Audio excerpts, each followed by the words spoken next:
Came here with a Texas local, Glenn Thompson from Daltex Bikes, and he's got a nice bike to show us here. What do you got? Well, it's OX Platinum, and it's a rideable bike. It's got a lot of stainless dabs on it, but it's designed to ride around town all day. It looks a little bit like a race bike, but it's really not. It's got longer chain stays. Oh, yes. It's kind of short. It's a little upright after it's done. And it's meant to have a rideability, not like you're hunched over and you're trying to do it. It's more for how everyone actually rides. Right. Everyone thinks in their mind that they want a race bike. They really don't need a race bike. Exactly. They want, oh, I want sharp angles, steep angles, I want a fast bike. They really don't. The average guy is just going to ride around casually 100 miles on a weekend or something. Right. A hurdle is to get them to understand that they don't, in fact, need a race bike.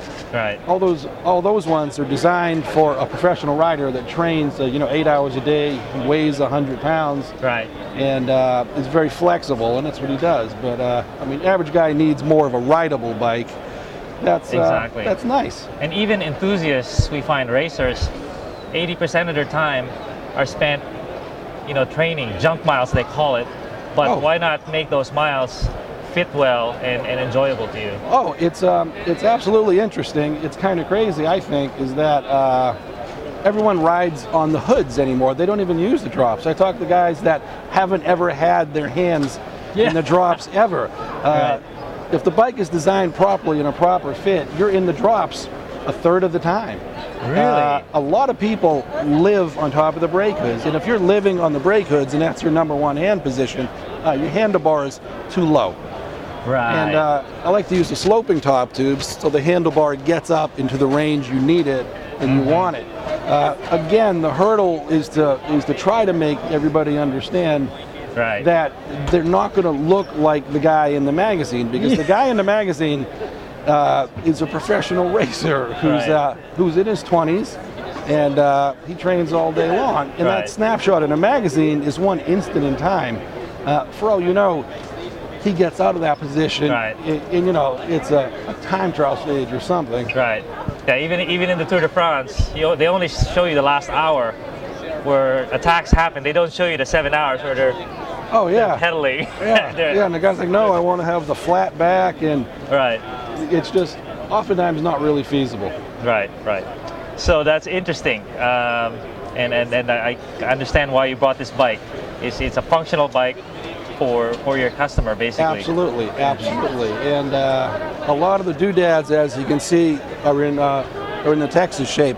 Our shop is in the Oak Cliff area of Dallas, in the Arts District, and we love Texas. Yes. Everybody does. And the stainless work is fun, it's interesting, but it's not that important. Right. It's got to be a bike that the customer is going to love and ride again and again. Right. In a comfortable way. So it looks like that's your core value is you make it look good with nice touches, but at its base, it's functional. It fits and it fits their need. Absolutely. So one of the struggles is you have a customer. They think they want something. They think they know their geometry or their position, but you in your mind you don't. How do you work through them? How do you work with them? I ask them why. Oftentimes I'll have a guy will stop in the shop and he'll say, hey, I want a bike.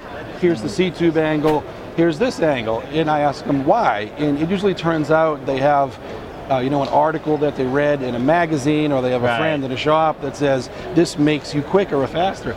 They don't understand you can't isolate one number from all of the other numbers involved in designing a bicycle. Correct. It's a system. It's a complicated system. It's completely interrelated. Right. Everyone thinks, well, I want this because it'll make me faster. I want that. Right. It's not the brand of tubing. It's not a specific angle. It's not a number. Right. It's the combination and the relationship in between all the numbers that make a bike. Right. And rideable, a good, fun, rideable bike. Right. And it's up to the builder to find the solution, a complete solution to all the issues. And again, they're hung up on one item, on one little slice of the equation, but there's much more to it. Right. Well, it sounds like they're in good hands. I hope so. When they talk to you. Yes. So it's a pleasure meeting you. Hey, it was my pleasure. Okay.